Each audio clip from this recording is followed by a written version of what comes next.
you and Dakich making some choreographing this time? You had 4 days to prepare. We did a little bit before the Texas game.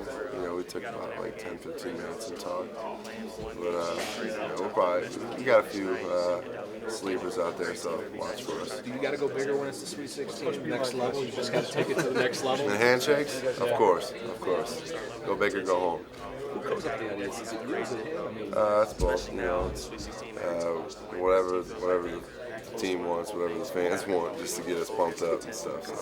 When you see Stokes, maybe what do you see? What's the concern?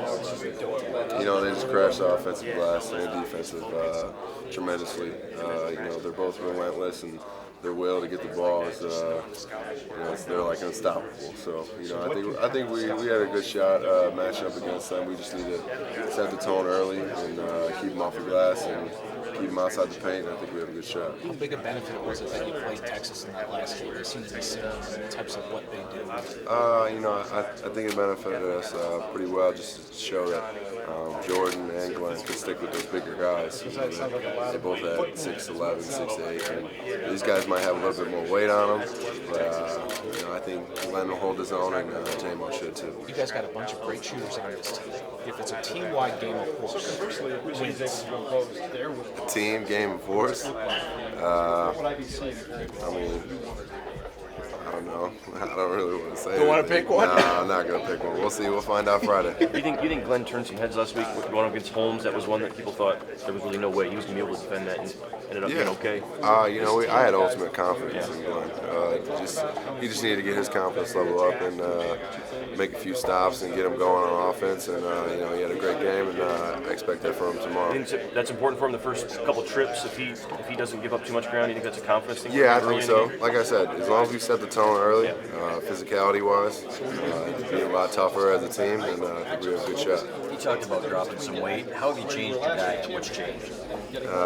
No pizza. Except they gave us pizza last night, which was weird. The first time I had pizza in like 2 months. Team? Yeah, I had one slice, and I don't feel well, so it feels weird. I've just been eating healthy a lot of fruits and veggies, and just like salads, just light food.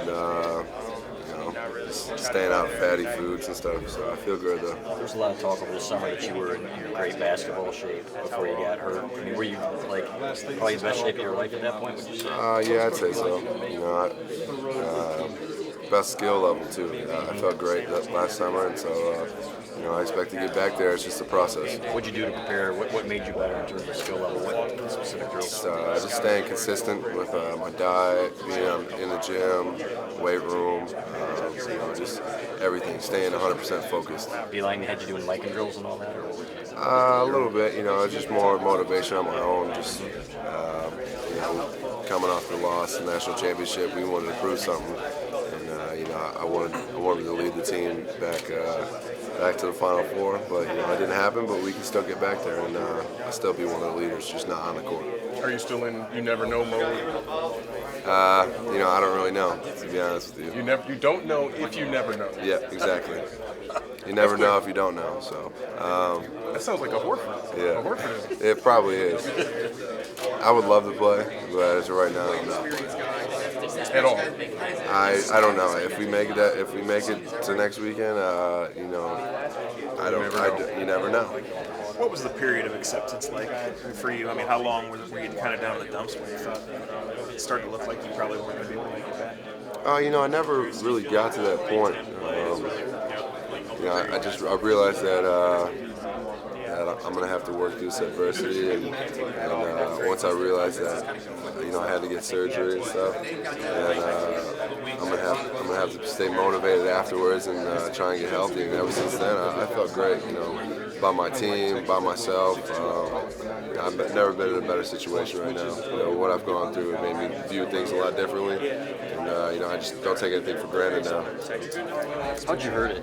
What'd you say? How'd you hurt it? Truthfully, I don't know. It was just like just kind of came on. Kind of came around and lingered around, and then got back healthy, and then probably did too much because I'm crazy and do stupid things like that my 6'11" body's not supposed to do, diving on the ground and stuff. So something something along the lines of hitting something or running into something probably triggered it or something. Coach Beeline,